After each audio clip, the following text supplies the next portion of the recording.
Hey team, how y'all doing today?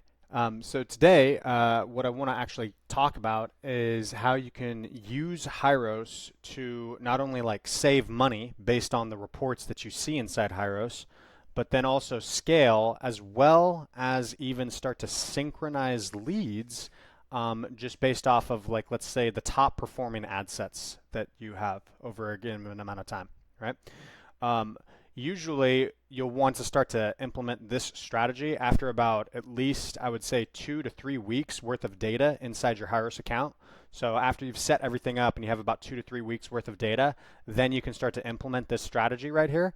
But this has worked very, very well for all of our clients, just as a way to create an audience, synchronize leads that are coming from the top sources inside your ads, right? And I will show you how to do that.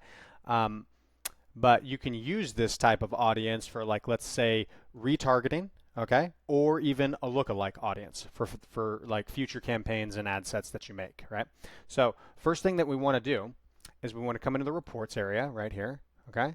And then what we'll do is we will click on like last click is usually like the bread and butter metric.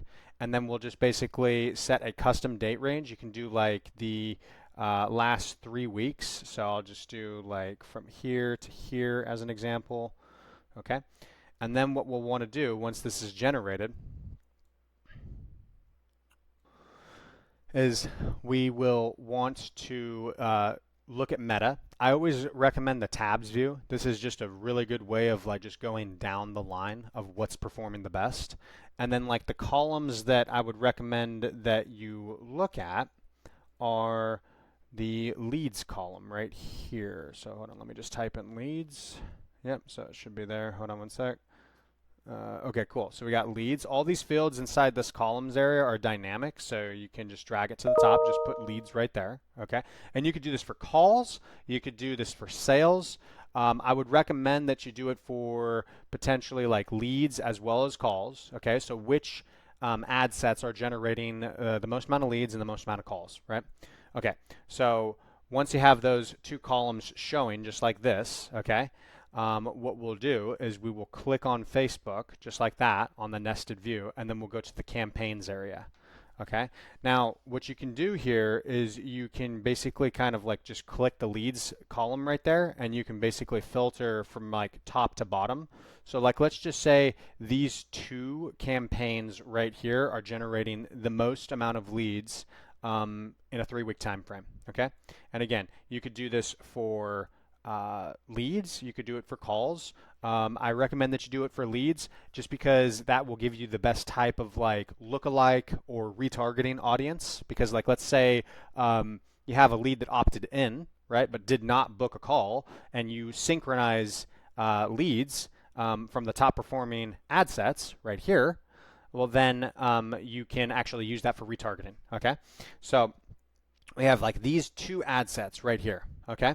So these two ad sets are generating the most amount of leads. So what we would do is we would click inside here, and these are all of the leads that represent that winning ad set.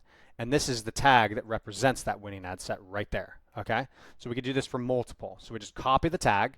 Then what we can do is we can go inside settings, integrations, and then we can click on meta, and then we can go to audiences. Okay, and then you'll just click on whatever like ad account that you're actually running ads on. Okay, and then what we'll do is we will create an audience. Okay, we can just call it top sources, just like this. Create audience.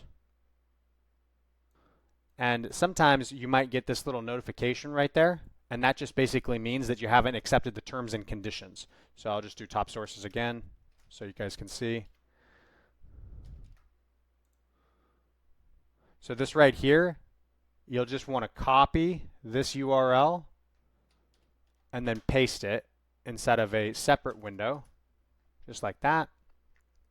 And then it will just actually have you accept the terms and conditions. Okay, so let me just show that as it's working inside Hyros. 1 second. Okay, so we've created a top sources audience right here. Okay, now what we can do is we can start to add tags to this audience. Okay, and then Hyros will start to synchronize leads with that. Okay, so the tag that I copied was this right here. This is a ad set that is producing a lot of leads over a 3-week time frame. Okay, so we can add that tag, and now Hyros is going to start to synchronize leads that are coming from that ad set. Okay, as if you continue to keep it on. Okay, you could do this for not only sources, but you could also do it if someone lands on a specific part of your funnel. If you're tracking that that specific part of a funnel with like an exclamation tag. There are 3 types of tags in Hyros. There are exclamation tags, which just means the Hyros tracking script has been fired. Okay, I'll show you kind of what that looks like. So we have action tags right here. These all just indicate different tracking events happening with inside Hyros from like the universal tracking script or a URL rule, something like that. And then there are source tags, which are at tags, okay, so where people come from. And then there are money tags, which just basically means products purchased or calls booked, okay. So Hyros will start to synchronize leads with a winning ad set. Okay. Not only can you add more budget to a winning ad set and take away budget from ad sets that are not generating ads or leads, sorry, but you can also utilize this feature right here, which will help you to scale. Okay. And if you guys have any questions, please let me know. Thank you guys so much.